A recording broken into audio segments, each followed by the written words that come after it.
자, 오늘 이제 같이 정리할 거는, 제목은 제가 빈출 유형 깨기, 정리하기, 이런 식으로 해드렸는데, 일단 여기에서는 일단 출제 가능성이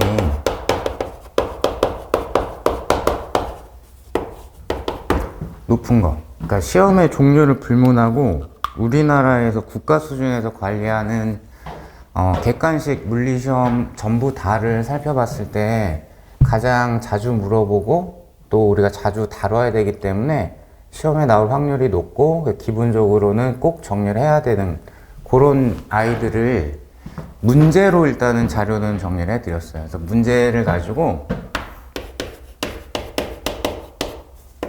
이 문제에 대한 접근 방법하고 그 다음에 핵심적인 개념들에 대한 정리하고 이 두 가지를 이제 병행하면서 최종적인 마무리를 할 겁니다. 그래서 다른 분들은 최종 정리 뭐 이런 식으로 이름을 달길래 그래서 같은 이름 달기 싫어가지고 빈출형 깨기라고 한 거고, 근데 어쨌든 마지막 단계에서는 문제 접근하는 게 여러분들 입장에서는 굉장히 중요하기 때문에 그래서 일단 기본 전제는 개념에 대한 거를 스스로든 강의를 들었던 한 번 이상은 정리했다라는 가정하에서 조금은 타이트하게 진행을 할 거예요. 자, 그러면 이제 서로는 적고 문제 보시면서 우리 유형들 확인하겠습니다. 자, 일단 자료의 구성은 제 교재 기준으로 동일하게 역학, 연력학, 전자기학, 파동학, 현대물리 이렇게 이제 파트를 나눠 놨고요. 그래서 첫 번째 큰 단원 역학.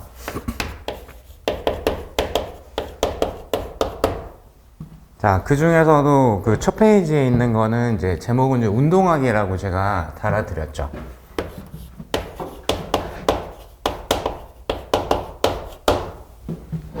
자, 역학 같은 경우에는 이 문제 조건에 주로 등장을 하고 이 힘에 의한 효과를 분석하거나 계산을 하는 게 주를 이룹니다. 그런데 이제 운동에 대한 거를 다뤄야 되기 때문에 운동을 표현하는 기본적인 물리량들. 그래서 일단 그 페이지에 가장 기초적으로 꼭 알아야 되는 변위와 속도, 가속도.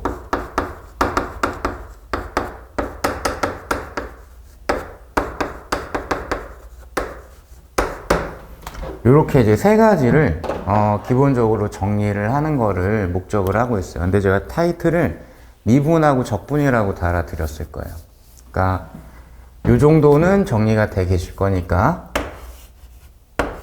시간에 대해서 변이, 위치를 미분하면은 속도고 속도를 시간에 대해서 미분하면은 가속도가 되는 거죠. 방향성으로 보면 미분, 적분은 이제 거꾸로기 때문에 거꾸로 시간에 대해서 적분을 해주면 가속도를 적분하면 속도를 구할 수가 있게 되는 거고, 속도를 적분을 하시게 되면 변위를 구할 수가 있게 되는 거죠. 자, 그렇고 그 다음에 얘네들은 여러분들이 문제를 건드릴 때 설령 미적분을 시키는 뉘앙스로, 즉 시간 t에 대한 함수로 표현이 되어 있어도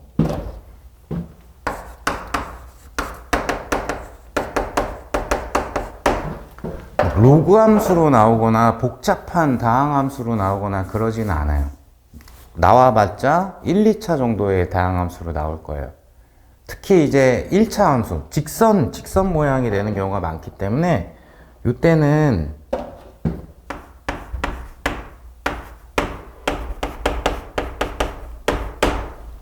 문제에 해당 자료가 내 머릿속에서 그래프가 그려지는데, 시간과 주어진 물리량에 대한 추구를 했을 때 그래프가 그려지는데 싶으면 그리는 게 실수가 적습니다. 그리고 오래 걸리지 않아요. 실제로 계산을 해봐도 거의 식으로 푸는 거랑 비슷하거나 오히려 더 짧거나 하기 때문에 머릿속으로 그래프가 그려진다 싶으면 그래프를 그리십시오. 그게 확실히 이게 초등학생이나 중학교 애들 같은 경우에는 곱하기, 나누기, 더하기, 빼기 되게 잘 되는데 성인분들 같은 경우에는 4층 연산이 생각보다 실수가 많아요. 실제로 시켜보면 계산기 쓴 이제 시간도 상당히 오래되고 이렇기 때문에 계산 능력이 여러분들이 생각하는 것보다는, 그리고 실전에서 아무리 집중을 잘해도 조금 계산 숫자가 많아진다 싶으면은 그게 좀 주의를 해야 돼요. 우리 시험 같은 경우에는. 우리 시험은 이제 어쨌든 숫자에 대한 계산 문제도 나오기 때문에 여러분들 입장에서는 뭐 개념적으로 엄청 어려운 것보다 계산이 나왔을 때 실수할 확률이 높아요. 나중에 또 얘기를 한 번 더 하겠지만, 계산을 시키네 싶으면 오히려 천천히 한 번에 푸시는 게 좋아요. 그러니까 분명히 옛날에 그런 경험 있으실 거예요. 계산하다가 보니까 5개 선지 중에 내가 답으로 계산된 게 없는 경우. 그럼 다시 풀어보면 또 똑같이 풀리고. 근데 그게 지금 훈련이, 여러분들이 계산 훈련이 지금 많이 안 돼 있기 때문에 분명히 급하게 풀다가 엉뚱한 답이 나오면 또 풀면 똑같이 풀 확률이 높아요. 그래서 계산해야 돼 그러면은 좀 침착하게 차분하게 오히려 천천히 한 번에 푸시는 게 정답을 맞출 확률이 훨씬 많이 올라갑니다. 그리고 다행인 거는 최근 추세에서는 계산이 지저분하거나 복잡한 건 나올 가능성이 굉장히 적어요. 그러니까 너무 물리 쪽에 계산에 대한 부담감은 갖지 마시되, 그래도 어쨌든 계산 문제가 한두 개 이상은 있을 거기 때문에 계산해야 되겠다 싶으면은 아주 차분하게. 자, 그러면 문제 보시면서, 유형 보시면서 조금 더 추가를 해 드리는 걸로 할게요. 자, 보시면은, 자, 첫 번째 유형 보시면 미분이라고 타이틀을 달아놨는데, 자, 문제 보시면 X축상에서 운동하는 입자의 시간에 대하여 위치가 3t제곱-1로 주어졌다.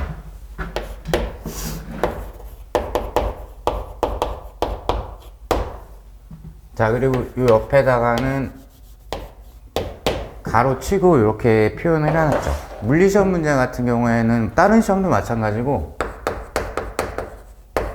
단위를 정확하게 표시하고 싶으면은 이렇게 가로하고, 요 큰 가로하고서, 이걸 무슨 가로라고 하는지 잘 모르겠는데, 요 안에다가 단위를 보통 표시를 합니다. 근데 이런 것들도 문제 읽을 때 좀 꼼꼼하게 잘 보셔야 돼요. 그래야 내 필요한 물리량에 대한 거를 읽으실 수가 있는 거니까. 자, 그래서 위치에 대한 게 지금 시간에 대한 함수다 라는 거를 잠깐 확인을 하셨고, 그래서 1번 보시니까 t는 0에서 t는 2까지 입자의 변이는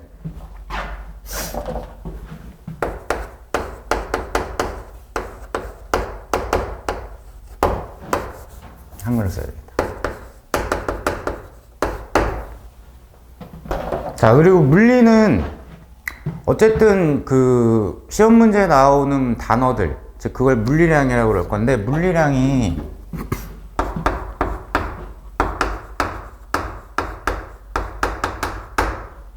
설령 교재를 끝까지 1회독을 못했어도 초반은 봤을 거기 때문에 벡터인 경우와 스칼라인 경우로 나눠진다라는 건 알고 계실 겁니다. 그러니까 문제 읽으실 때 전범위에 대해서 신경 써서 읽어야 되는 게, 그러면 결국에 문제를 푼다라는 거는 문장을 독해해서 요구하는 바를 해결해야 되는 거죠. 그래서 이게 물리시험이든 화학시험이든 지구과학시험이든 민법시험이든 영어시험이든 모든 시험은 결국에는 독해 능력이에요 라고 생각을 합니다, 개인적으로는. 그래서 사실상 가장 중요한 게 뭐냐면 계산 능력이고 식이고 공식이고 그런 거보다 훨씬 중요한 게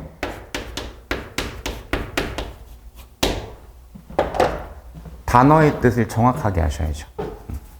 그래서 아주 짧은 문제가 나와 있다고 하더라도 거기에 구성되어 있는 단어들, 물리량들의 정확한 물리적인 뜻과, 그리고 걔가 스칼라인지 벡터인지를 신경 쓰시면서 읽으셔야 돼요. 그래야지 오해의 소지가 없고 문제 풀 때 오류가 줄어들게 됩니다. 이 부분은 항상 명심을 하시고, 그래서 변이, 위치의 변화량을 구하라고 했기 때문에 일단은 벡터를 구하라고 한 겁니다.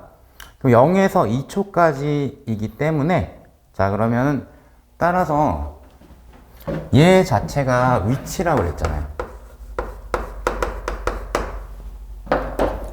그러면 t는 0일 때의 위치는 0 대입하시면은 x값이 마이너스 1m가 나올 거고, t가 2일 때의 값을 대입을 하시면은 x값이 플러스로 11m가 나오겠죠.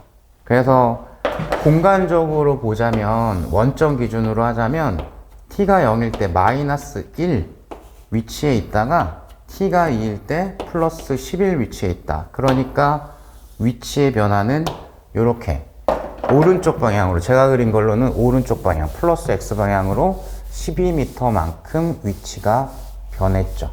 아주 간단하고 쉬운 문제지만 요 운동 파트에서는 이런 식의 형태를 많이 물어봐요. 그리고 기본적인 약속이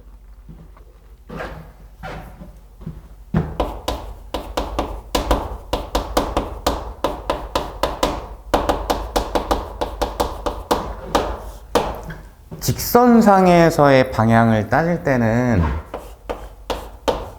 문제에서 플러스 마이너스 부호를 가지고 보통 표현을 하죠. 그래서 예를 들어서 오른쪽을 플러스로 가정을 했으면 마이너스, 요거는 왼쪽 방향이 돼야 되겠죠. 그래서 그 답 보실 때 특히 이제 뭐 숫자로 나와 있는 답들인데 플러스 2가 있고 마이너스 2가 있다. 그거는 보통 확률상으로는 벡터일 가능성이 높겠죠. 그땐 값만 구하는데 꽂히시면 안 되고 방향성에 대한 것도 계속 신경을 쓰셔야 됩니다. 자, 그래서 변이 한번 구해봤고요. 그 다음 두 번째, t가 2일 때, 2초일 때, 자, 입자의 속도는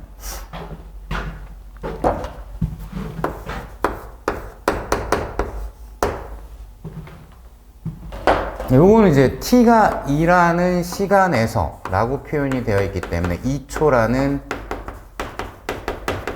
순간에서 라는 뜻이기 때문에 여러분들이 이제 미분에 해당하는 것, 즉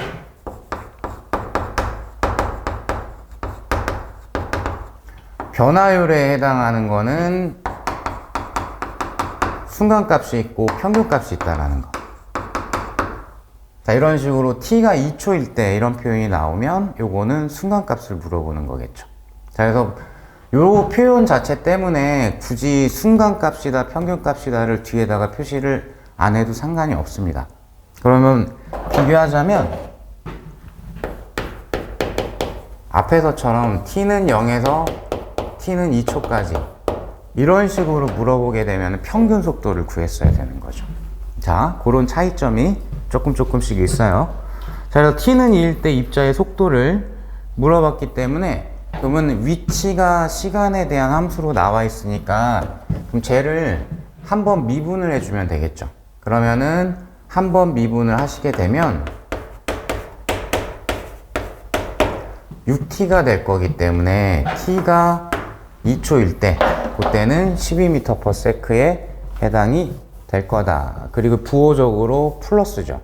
그래서 우리가 최초에 공간적으로 그림을 그려놓은 거에 따라서 설명을 하자면 오른쪽 방향이라는 거를 확인을 하실 수가 있겠죠.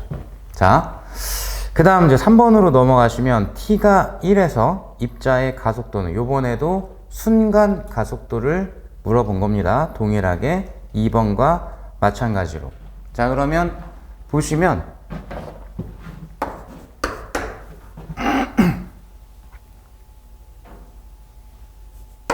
뭐 t가 뭐 얼마가 됐던 간에 그럼 이 아이를 이게 속도니까 속도를 한 번 더 시간에 대해서 미분을 하게 되면 얘가 가속도가 돼야 되겠죠. 그러면 가속도가 상수로 나왔기 때문에 현재 얘는 등가속도 직선 운동이 됩니다. 자, 그러면 운동 요 자체를 묻는 문제에서 위치 자료가 나오거나 옆에 놨을까?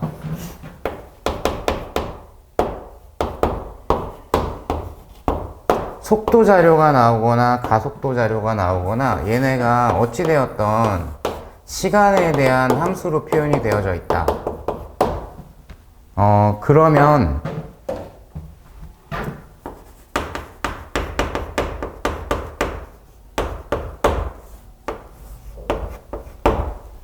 시험장에서 등가속도인가 아닌가를 볼 수 있다면 먼저 한번 살펴보는 것도 좀 유리해요. 아무래도 여러분들이 암기된 거, 꼼꼼하게 암기된 게 먼저 떠오를 가능성이 높기 때문에, 그러면 등가속도, 직선운동 그러면 우리가 쉽게 10몇 가지를 떠올릴 수가 있어서 그게 편할 수 있거든요.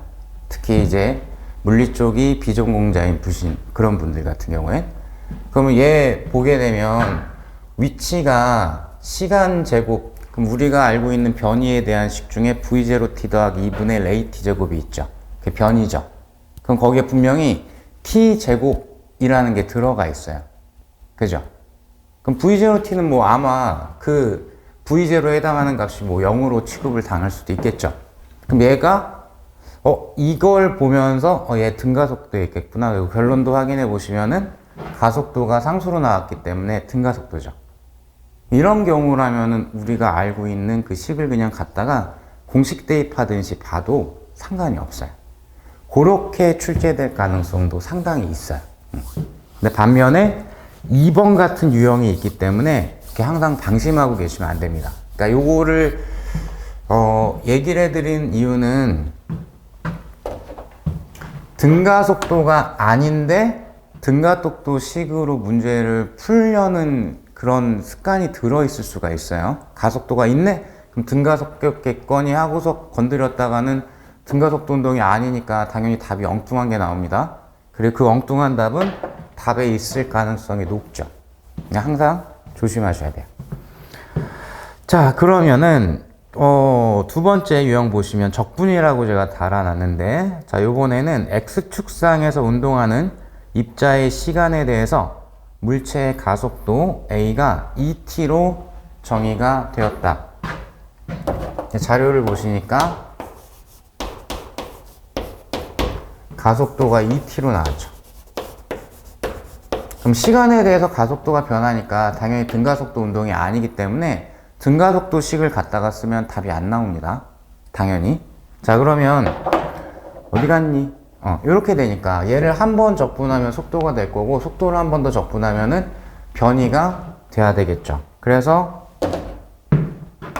여기서 한 번 적분을 해가지고 속도를 구하게 되시면 t 제곱 더하기 뭐 이렇게 돼야 되는데, 제가 거기다가 아마 그 t가 0일 때 초기 속도를 줬을 거예요. t가 0에서 입자의 속도는 플러스 2m/s이다. 그럼 t가 0일 때 얘가 플러스 2m/s가 돼야 되니까 요 상수 자리가 2가 돼야 되겠죠.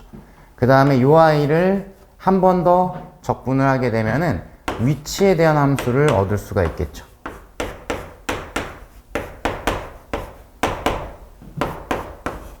네, 위치 초기 값은 없으니까 여기는 일단 상수로 이렇게 처리를 해 두는 걸로. 자, 그러면 1번 t는 2일 때 물체의 속도는, 그럼 t가 2일 때는 대입하시면 되죠. v에 대한 거는 t에 대한 함수로 지금 구해놨으니까, 그래서 6m/s 방향까지 따지자면 플러스일 겁니다. 자, 그 다음에 t가 0일 때부터 t가 3일 때까지 물체의 변위는 하고 물어봤으니까, 그러면은 이걸 위치를 지금 구했기 때문에 요 아이를 0에서 3까지, 그러면 이제 C라는 게 의미가 없겠죠. 어차피 빼면은 지워질 거기 때문에. 그리고 T가 0일 땐 이 자리가 싹 다 0이기 때문에 따라서 3일 때의 값만 계산을 해주시면 되겠죠. 그럼 9 더하기 6이니까 플러스로 15m 이렇게 나올 겁니다. 자, 그래서 두 가지 대표적으로 순서대로 구성을 해봤어요. 근데 이제 출제할 때 선호하는 거는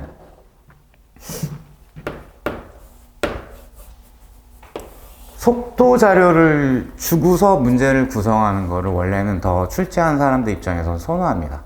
그게 이제 물리 접근하는 방법에도 많고, 그러니까 속도는 미분해주면은 바로 가속도로 갈 수 있고, 적분해주면은 바로 위치, 변이에 대한 거를 구할 수 있기 때문에 속도 자료가 보통은 운동 파트에서는 가장 중심이 되는 자료라고 이제 보시면 돼요. 그래서 속도 자료를 주고서 문제를 구성하는 거를 원래는 더 출제한 사람들 입장에서 선호합니다. 그게 이제 물리 접근하는 방법에도 많고, 그러니까 속도는 미분해주면은 바로 가속도로 갈 수 있고, 적분해주면은 바로 위치, 변이에 대한 거를 구할 수 있기 때문에 속도 자료가 보통은 운동 파트에서는 가장 중심이 되는 자료라고 이제 보시면 돼요. 자, 그리고 이제 우리가 어쩔 수 없이, 확률상으로 10개 중에서 1개에서 2개 정도? 그거는 실제로 미적분을 해야 될 경우들이 있을 거예요. 그래서 사실상 그 미적분이 없는 개념이 거의 없는데, 물리 전체 내용에서. 근데 시험용 버전으로는 지금 나와 있는 이제 운동 파트, 운동에 관한 물리량, 이 파트에서 이제 시킬 수가 있고, 그 다음에 지금 그건 저기 정리해 놨으니까 따로 정리 안 해드렸고, 그 다음에 1이라는 게 힘을 위치에 대해서 적분을 해주는 게 1이죠. 그러니까 연력학에서는 동일하게 압력을 부피에 대해서 적분을 해주는 거고, 그리고 이제 자주는 안 나오지만 충격량 같은 경우도 단순히 F 곱하기 T가 아니라 힘을 시간에 대해서 적분을 해주는 거야. 그래서 운동 파트에서는 한 요 정도 연력학까지 포함을 해가지고, 그리고 이제 물론 연력학 같은 경우에는 제1법칙을, 즉 열 에너지를 그 온도에 대해 가지고 온도분의 열 에너지를 적분을 해준 게 엔트로피 변화가 되죠. 근데 그건 기체 연력학은 거의 대부분이 그 결과를 외우고 있기 때문에 그걸로 엔트로피 변화를 구하는 거는 이제 보통은 뭐 액체이거나 고체이거나 뭐 그런 것들이 조금 등장을 할 수가 있고, 근데 걔는 잘은 안 물어보고, 그 다음에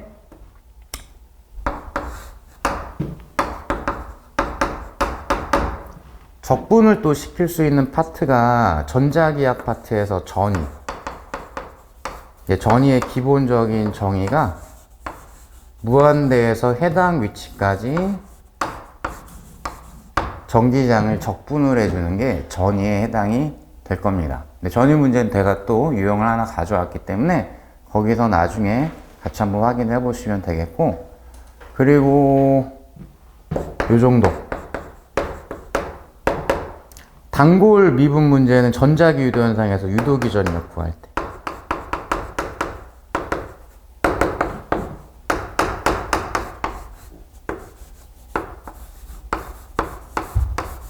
아이고 좁아라.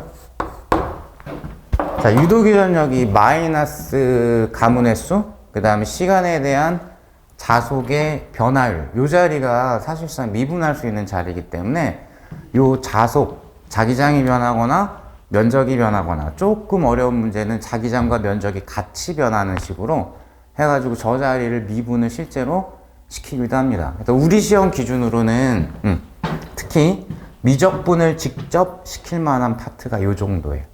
그래서 여기에 해당하는 것들은 내가 만약에 미적분 뭐 조금 막막하거나 잘 안 되거나 하면은 저기에 해당하는 기출문제 정도만 선택해가지고 한 번 정도는 이렇게 쭉 한 방에 보는 것도 도움이 조금 되실 거예요.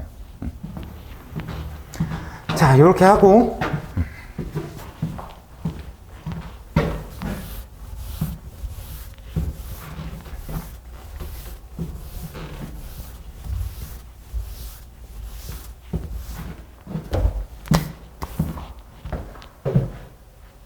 자, 페이지를 넘어가시면은 본격적인 이제 힘에 대한 거 분석하기 전 내용으로 등속도 운동과 등가속도 직선 운동, 아주 예외적인 운동 형태이긴 한데 요게 분석할 때는 훨씬 편하고 유리한 부분이 있기 때문에 요것도 시험에서는 좋아라 하는 주제 중에 하나죠.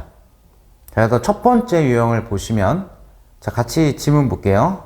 그림은 두 자동차 AB가 거리 3L인 직선 도로를 주행하는 모습이고요. 자, 자동차 A는 일정한 속도 V로 전체 구간을 등속도 운동을 했고, 자, B는 정지 상태에서 출발해서 자, L까지는 등가속도 운동, 그럼 당연히 빨라지는 운동을 했을 거고, 자, 나머지 구간 2L을 등속도 운동을 하였다.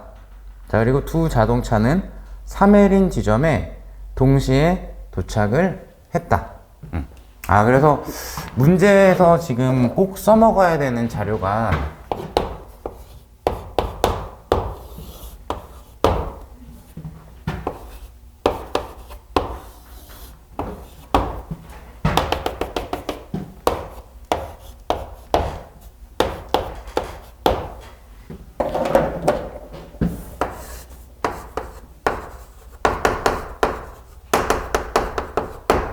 A하고 B가 동시에 출발해서 동시에 도착을 했다라는 시간을 써먹어야죠. 시간을. 자, 그리고 이건 약간 여담이긴 한데, 여러분들이 이제 문제를 푼 그 개수가, 경험치가 좀 있으신 분들 같은 경우에는 이 그림에서는 이런 걸 많이 물어봐 라는 게 머릿속에 잡혀 있는 경우들이 꽤 있으실 거예요. 특히 이제 고등학교 때부터 물리를 쭉 해오셨거나 이런 분들 같은 경우에는. 근데 우리 시험은 마지막 질문을 잘 읽어야 돼요. 그래서 뻔한 그림이 나왔는데 왜 청개구리 같은지 잘 모르겠는데 일반적으로 많이 물어보는 거 말고 약간은 엉뚱한 다른 물리량을 물어볼 때도 종종 있어요.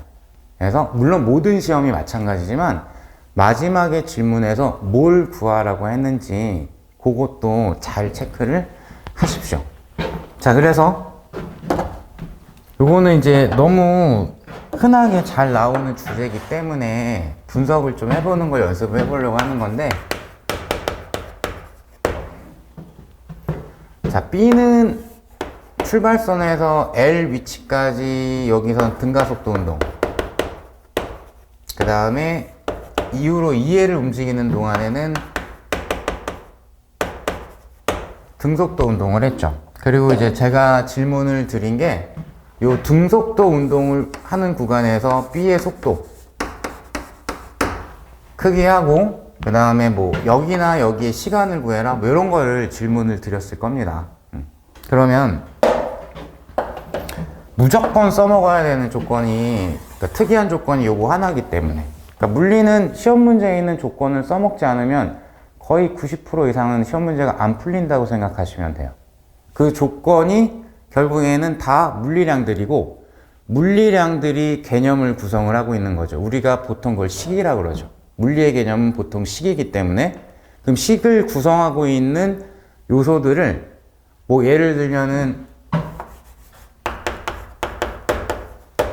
W가 Fs, 힘은 이렇게 정의가 되는데 원래는 적분을 해야 되지만 직관적으로 일정한 힘이 뭐 10N이 나와 있고 이동 거리가 5m이고 그러면 쉬운 문제가 되는 거고, 얘나 얘를 이용해서 1 내지 에너지를 구해야 되는데 힘이나 변위를 구할 때 그 구하는 방법을 돌아가게 만들면, 다른 자료를 한 번 더 분석하게 만들면 수험생 입장에서는 이거 조금 어려운데? 라는 느낌을 가지게 되는 거예요.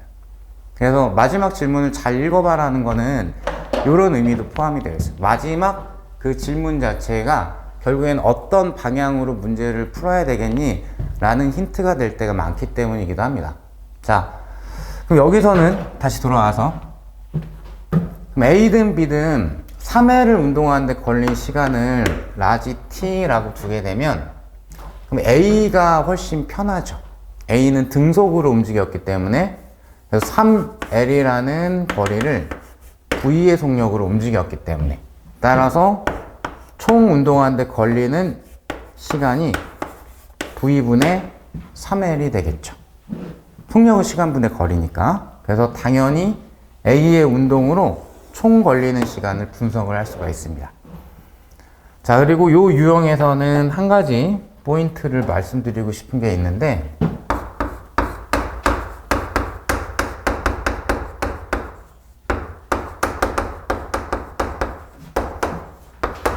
제가 등가속도 직선운동에 대한 식 몇 가지를 쓰진 않겠습니다. 너무 무시하는 것 같으니까. 근데 여러분들이 만약에 시험장에서 등가속도 직선운동인 게 나왔으면 1순위로 접근해야 되는 방법은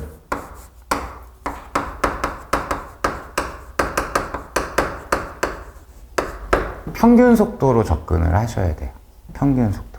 평균 속도가 구간의 시작 속도와 끝나는 속도의 합을 2로 나누는 게 평균 속도의 뜻이고, 왜 이걸로 가야 되냐면 평균 속도가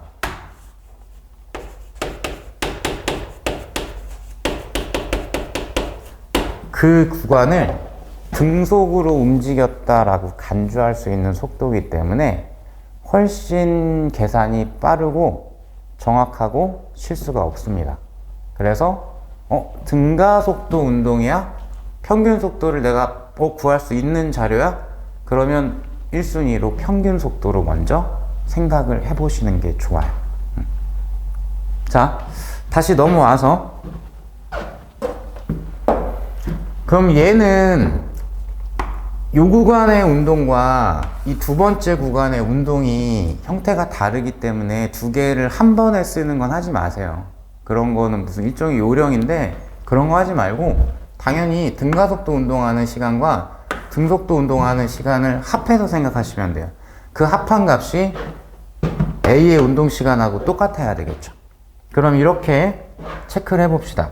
자, 정지 상태에서 출발했다고 했으니까 0. 자, 요런 것도 문제 풀 때는 생각보다 운동 문제에서는 굉장히 중요한 조건입니다.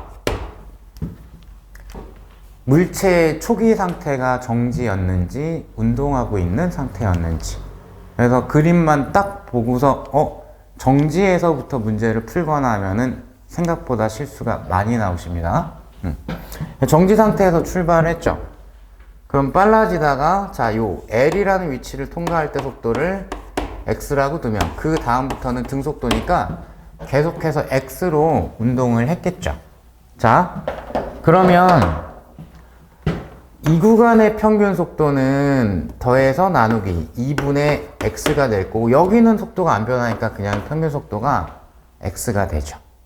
그러면 0에서 L까지의 운동 시간은 2분의 X분의 L이 되겠고 L에서 3L까지 즉 2L 나머지 구간을 운동하는 데는 등속도니까 X분의 2L이 돼야 되겠죠.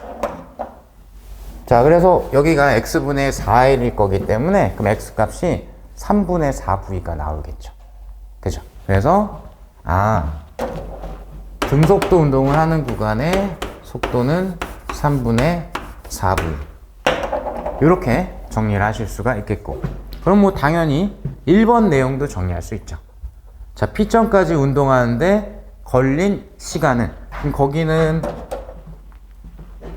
요거 계산하라는 거죠. 요거. 여기가 지금 우리가 이 구간 운동하는데 걸린 시간을 뭘로? 평균 속도라는 등속도로 간주할 수 있는 속도로 정리한 부분이니까. 그죠? 자, 그래서 평균 속도 써먹을 수 있으면 무조건 1순위로 써먹어야 된다.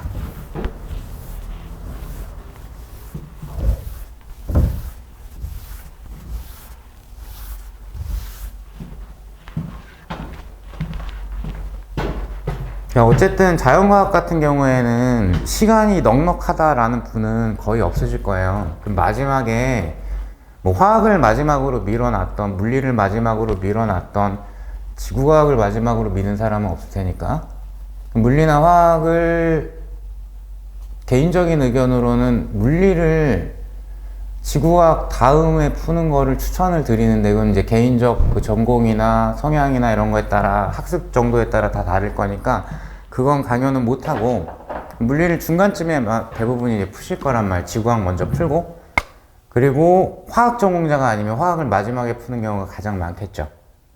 그러면 아무래도 물리 중간에 어느 텀에서 풀 때 물리 푸는 그 텀에서의 시간을 알뜰하게 잘 쓰면 화학 쪽에서 최소한 하나 정도를 더 맞출 수 있는 시간을 벌 수도 있는 거기 때문에 그러면은 뭐 내가 뭐 민법, 산재법 무조건 만점 맞을 거야 라면은 크게 상관이 없겠지만 그러면 상당히 자연과학에서 유리해질 수가 있어요. 그러니까 물리 푸는 시간을 줄이는 게 화학 푸는 시간을 줄여야지 보다는 훨씬 그 선택적으로는 유리한 방법이에요.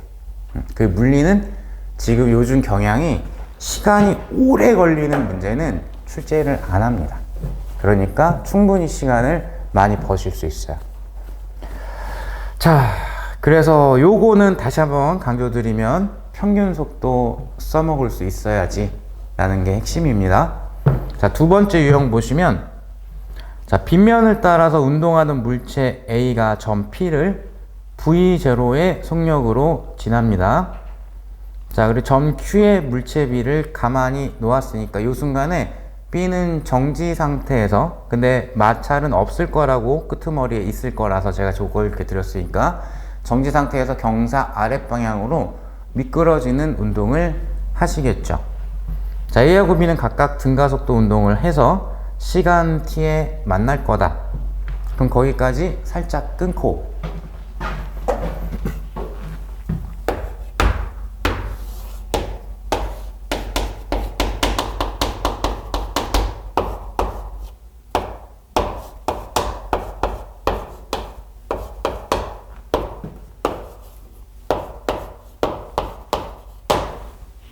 자, 그럼 마찰이 지금 없기 때문에 그럼 A하고 B는 경사 방향의 중력 성분만 가져요. 그래서 이때 특이사항은 없기 때문에 경사가 이제 세타라고 하게 되면 A든 B든 둘 다 가속도는 G 사인 세타로 동일하죠.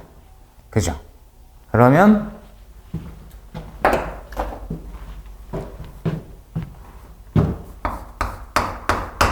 이런 경우, 즉 두 물체가 가속도가 동일할 때는 그러면 이상하게 문제를 너무 틀어서 꼬아놓지 않는 한 현실적으로는 제가 아직까지 그 이상한 문제는 교원 임용시험 땄고 한 문제밖에 못 봤거든요. 한 15년 동안에. 상대 속도로 푸는 게 시간을 절반 이상으로 줄입니다. 상대 속도로 푸십시오. 두 물체의 가속도가 똑같으면. 왜냐? 두 물체의 가속도가 똑같으면, 자, 얘도 그럼 등가속도 직선운동하고 얘도 등가속도 직선운동하니까 속도에 대한 일반식이 V0 플러스 AT예요. 둘 다. 그죠? 그럼 상대 속도라는 게, 자, A가 바라본 B의 속도다. 그럼 B의 속도 마이너스 A의 속도이기 때문에 얘도 그 형태가 V0 플러스 AT, 얘도 V0 플러스 AT인데 V0는 틀릴 수 있을 거고 AT가 똑같죠. 가속도 A가 같으니까. 그죠? 그럼 AT가 지워져요. 상대 속도가 등 속도가 되죠.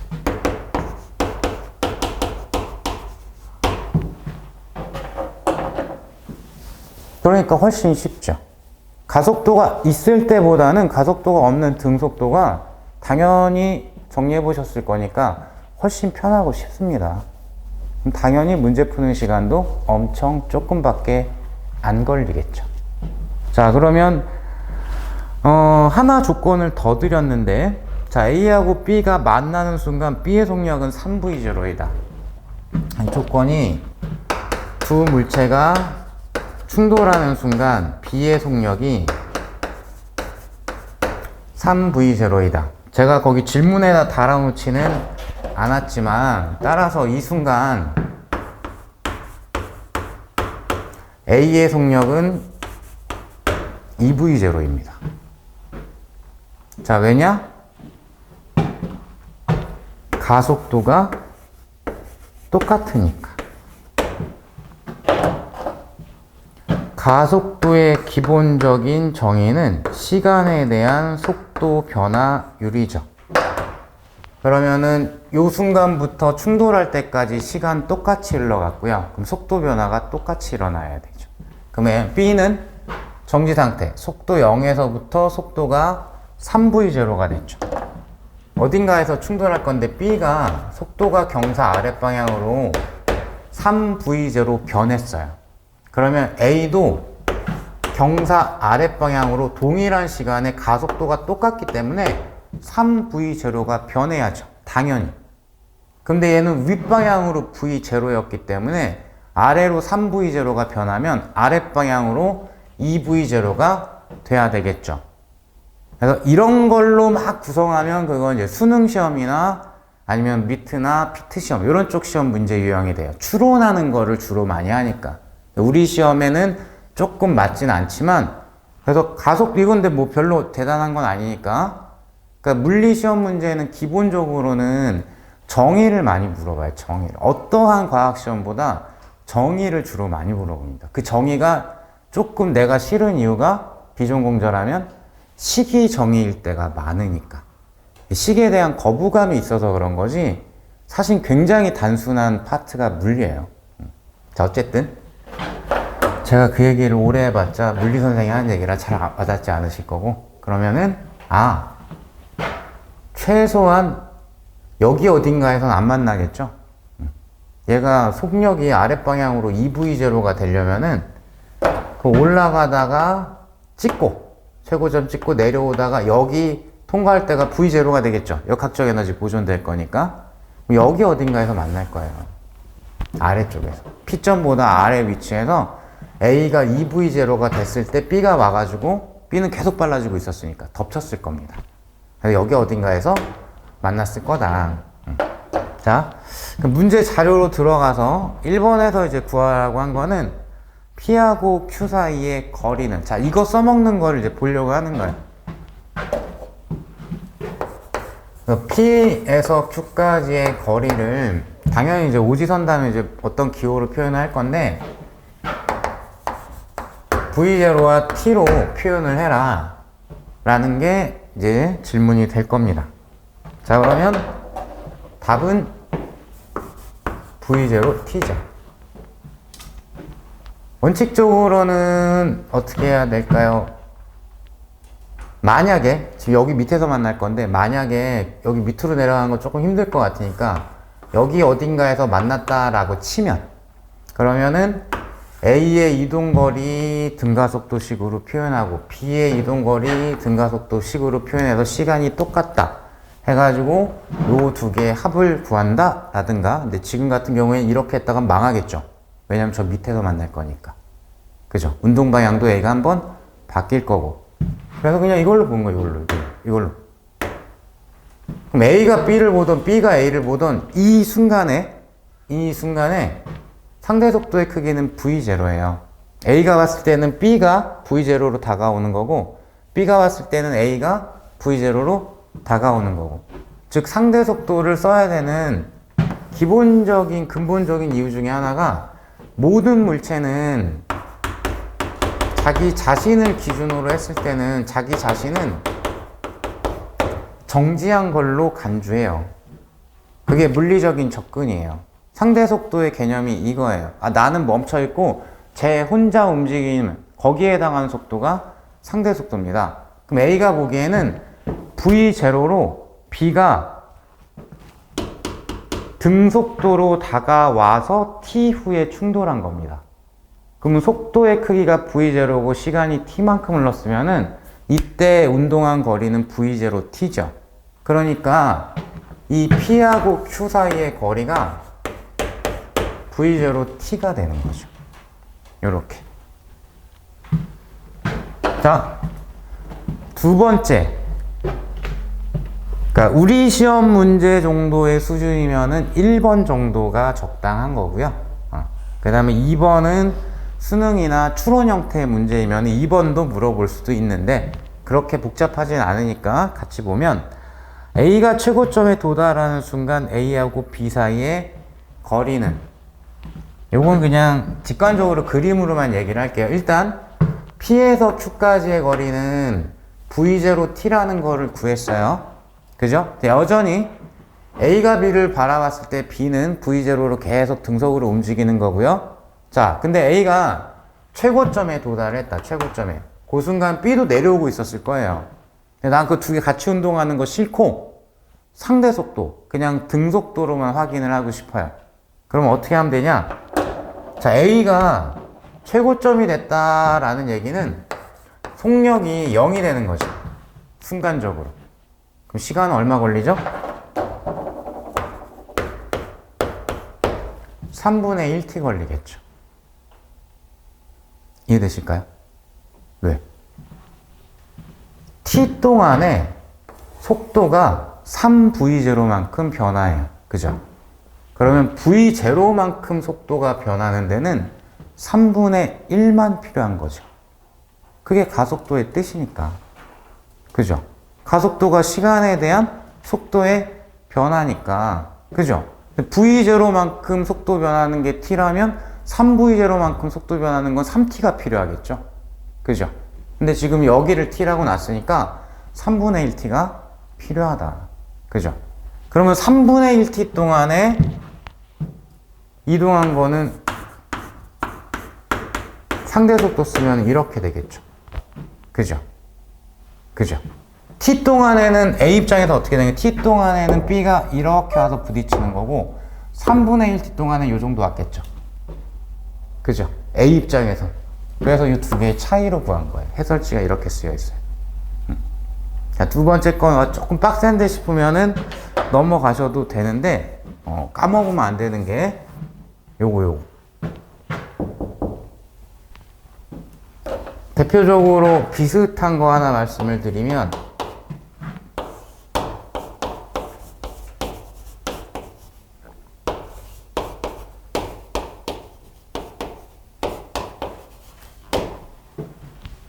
지표면 부근에서 물체 A하고 B를 각각 연직 방향으로 서로를 향해서 20m/s로 쐈어요.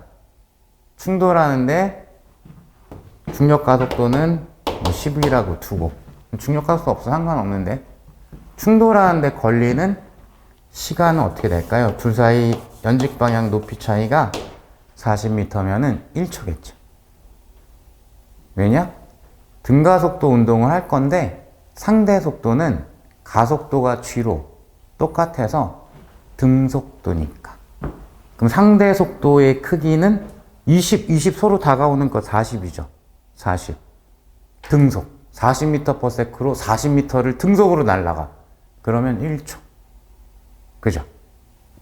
이걸 안 하면 오래 걸립니다. 시험장에서 동일한 조건 하에서 오래 걸리는 거는 분명히 나한테는 매우 불리한 거죠. 별 노력을 들이지 않고 짧게 갈 수 있는 수단 몇 가지는 알고 가셔야죠. 내가 불리하면 억울하니까. 라고 저는 생각을 해요.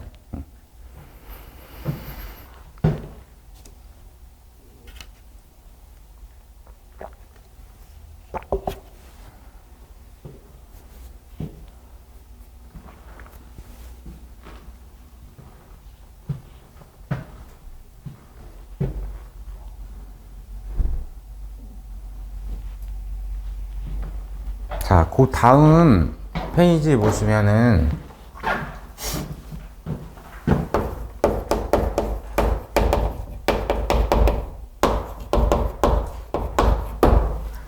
자, 뭐 10년 동안에 우리 시험에서 출제된 거를 보면은 한 문제, 그것도 이제 해석하는 식으로 간단하게만 출제가 됐었는데, 중력장에서 물체가 운동하는 것도 굉장히 물체 운동 파트에서는 아주 좋아라 하는 출제 주제 중에 하나입니다. 그래서 지표면 부근에서 물체가 운동을 할 때는 중력 내지 중력 가속도가 연직 아랫방향으로 일정하죠. 그래서 핵심은 그 식을 많이 외우고 있는 게 중요한 게 아니라 이걸 기억하고 있는 게 핵심이에요. X방향, 수평 방향과 연직 방향에 대한 특징.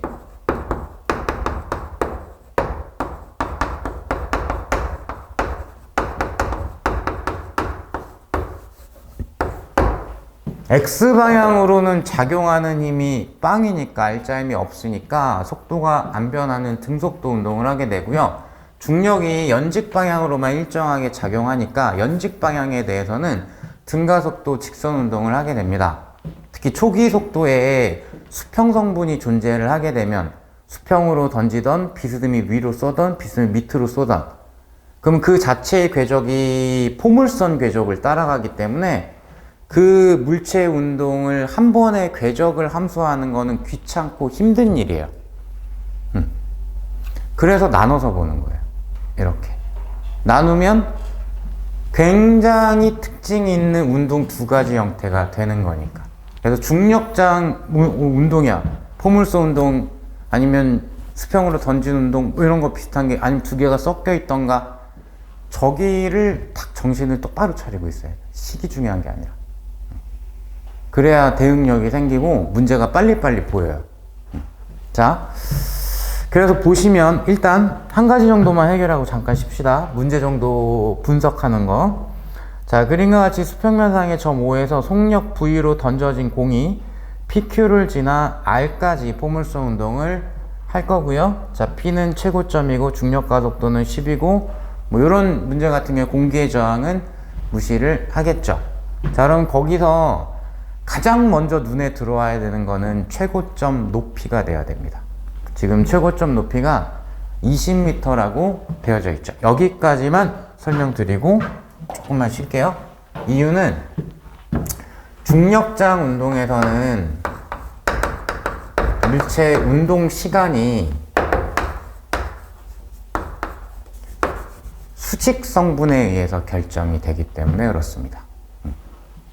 즉 굉장히 쉽게 얘기를 하면 위로 던질 때 약한 속도란 말은 좀 그래요. 느린 속도로 출발을 시키면은 조금 올라갔다 떨어지겠죠.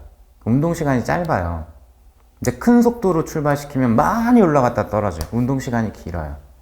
그래서 채공 시간, 운동 시간은 항상 언제나 늘 Y 성분이 결정을 합니다. 근데 Y의 최고점 높이가 딱 나와 있기 때문에 걔를 먼저 읽어야죠. 만약에 최고점 높이는 없고 출발하는 순간에 뭐 속도가 표현이 되어져 있다. 그러면 이때 운동 시간 얘기하고 싶으면 이 초기 속도의 Y 성분 V0 사인 세타를 보셔야 되겠죠. 그죠? 아, 그리고 여러분들은 지금 제 강의를 들었는지 안 들었는지 모르니까 그 벡터 분해할 때